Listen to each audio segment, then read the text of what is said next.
Hey guys, welcome to Friday in this special opening weekend edition of the Weekend Update. Stay tuned.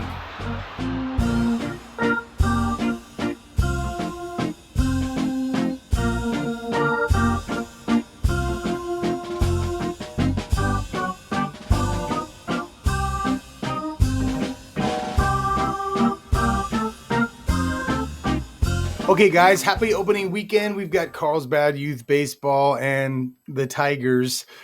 First pitch at 2:30 tomorrow. I'm excited, and it's got me reflecting quite a bit about the importance of teamwork, coaching, action, reaction. I'm going to break down some of that in the weekend update today. Some of it may be a little bit anecdotal. The technicals are important.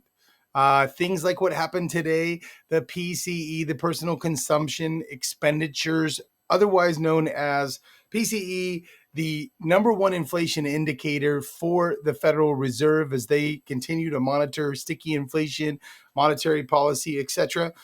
Well, good news. That was 2.8 last month. Actually, the previous report was 2.8, so that would have been for December. January's number came in at 2.6, meeting expectations and down 0.2% year over year. Is that helping interest rates? Yes, it's helping interest rates. Is that helping the environment that you and I are in, which is mortgage applications and purchasing activity? Not so much. If you take a look at some of the links below, you'll see that mortgage applications are kind of bottoming out right now, and not such great news for existing home sales, falling to a number that is as low as they've seen it in 2001. Talk about nostalgia, the year I turned 21. Let's first talk about the action reaction, right? So we get the better news that generally will help interest rates.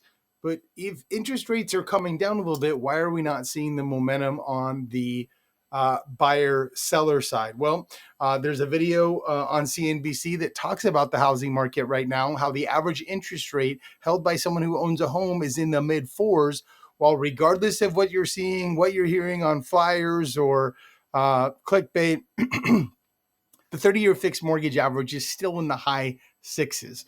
So if we're talking about a 1.5% to 2% above what somebody has on a home that they would consider selling, well, they're not going to get as great of a rate if they just went out and got what the market was offering.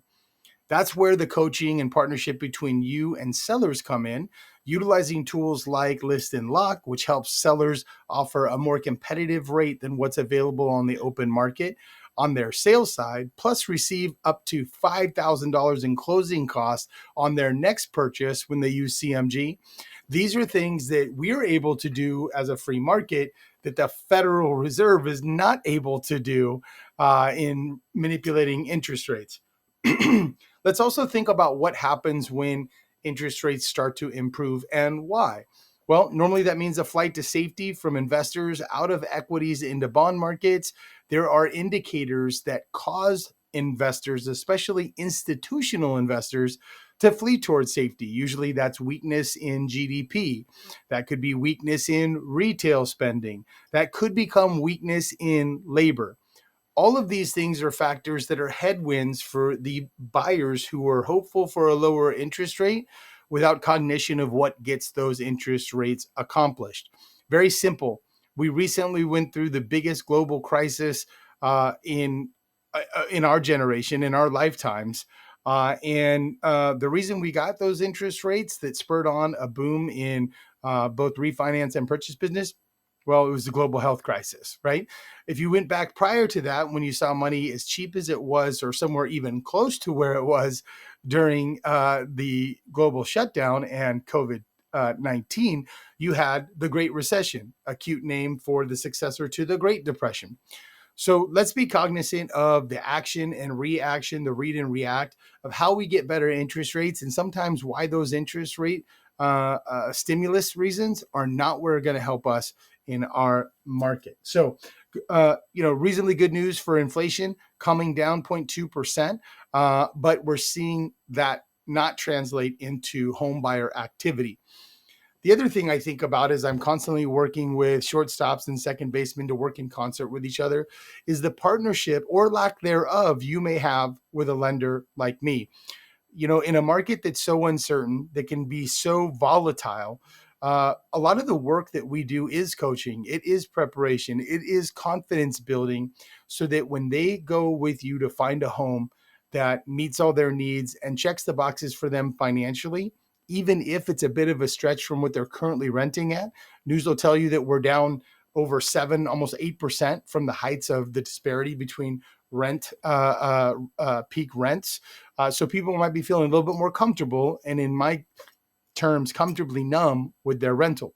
But they go out with you, they find the home of their dreams or a home that they love to own.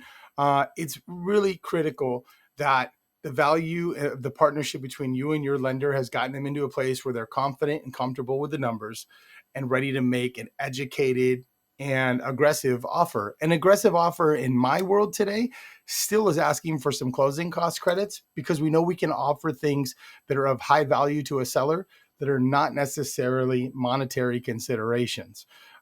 Things like strong pre-approvals, closing guarantee, communication from us, the lender, with the listing agent, listing transaction coordinator, and escrow, not just up front, but going throughout the transaction, and meeting and or exceeding everybody's needs. I think it's important, as you as an agent have had a shift in how your commissions can either be negotiated or paid, that you have a lender that constantly reinforces your value, your essential part of the process, roles and responsibilities, and in kind do the same for your lending partner. Just like you wouldn't want your clients to go out on the street without a quality pre-approval, don't go out on the street without a quality, trusted, performing lending partner.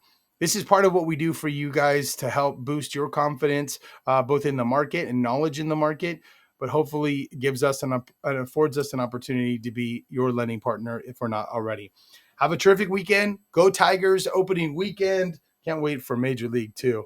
Have a wonderful weekend. Thanks for watching the Weekend Update. We'll see you soon.